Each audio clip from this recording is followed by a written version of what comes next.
এখন আপনাদের মাঝে ফুল দিয়ে শুভেচ্ছা দেন।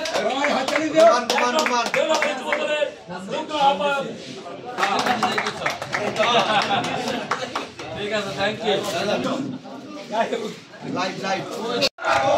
নাসির ভাইয়ের আগমন, শুভেচ্ছার স্বাগতম, স্বাগতম নাসির ভাইয়ের আগমন। নাসির ভাই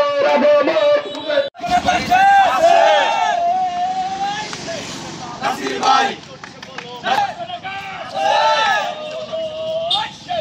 নাসির ভাই নাসির ভাই নাসির ভাই নাসির ভাই নাসির ভাই নাসির ভাই বাড়ির পক্ষ থেকে লাল গোলাপ শুভেচ্ছা। নাসির ভাই